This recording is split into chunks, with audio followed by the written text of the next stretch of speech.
So today I'm going to be trying out this yarn holder that I bought off of Temu. If you haven't seen my haul video, you should go check that out because I bought a ton of yarn and crochet things that I thought they were interesting or similar to something that I have, and then I'm going to try them out and see if those good deals are really worth it.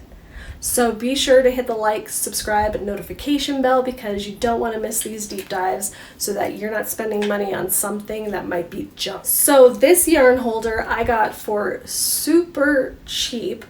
If you have been anywhere on the internet, you might have seen something similar for a lot more.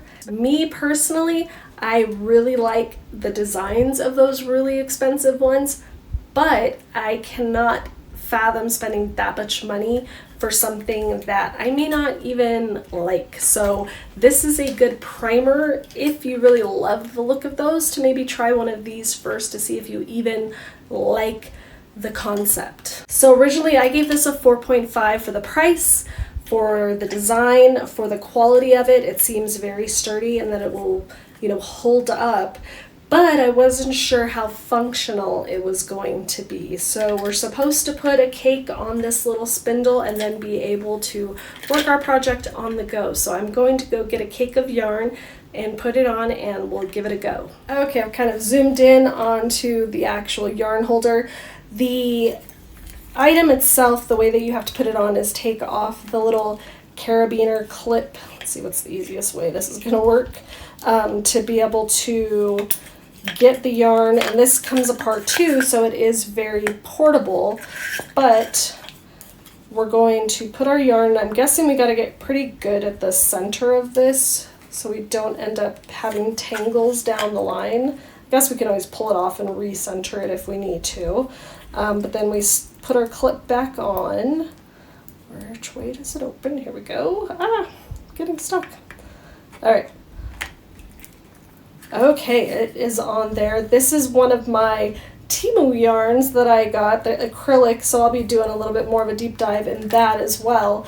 But I don't see you being able to use this from the center at all, especially if you're not set up, if you didn't put it directly right in the middle. So we're going to use the outside because I believe that's what we're supposed to be doing. So let me grab a hook and let's try this out. Okay, so I've been using this for a few minutes. I'm just doing some regular double crochet.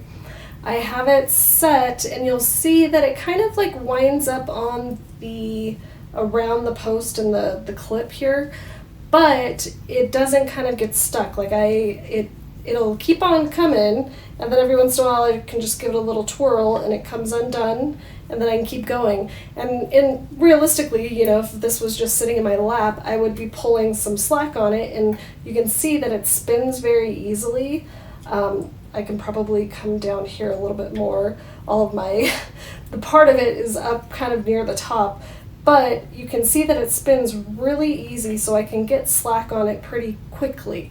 The thing is, you do need it kind of to be free hanging. So this I could see being helpful, like if you're standing somewhere. So if you have a commute, maybe you're standing on the bus or the train, this is a good one. You might be able to kind of hang it between your legs if you're sitting, but if you're just, in bed or something working, I wouldn't have this on. I wouldn't have the yarn on this. I would just be using the yarn normally.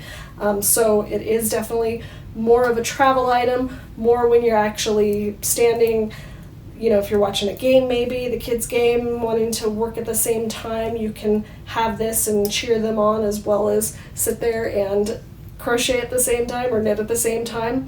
But it does work quite well. It spins, that spinning, I think the whole key is the spinning lanyard here. That's going to keep it untangled. So definitely has to be on the outside though. Let's go do some final thoughts. So overall, I was really happy with this. I love the designs. They have more. You can use the link in my description to see all of the different designs that they have. You can also get 30% off when you use that link, so it's even cheaper than what I got it for. But originally I had given this a 4.5. I'm upping that to a 5. It works well. It does what it's supposed to do. It is very specific, you know, you need to be standing, but it works well. I don't have a problem with it getting tangled. It spins very easily so that I can untangle the yarn as it's kind of twisting around. That's, you know, a minor. It's not a big deal. It didn't actually hinder me crocheting. So I really like this a lot, and it makes me think about getting those more expensive ones if I want them simply because of the designs, because these are really cute. Like, you can kind of have these, you could hang a bunch in your craft room. They're a cute little addition as well. So tell me what you think. Have you tried one of these? What do you think about these kind of travel yarn holders? Let me know in the comments. I'd love to hear what you think of them. I am Deja with Knit and Crochet Ever After, and thank you for watching.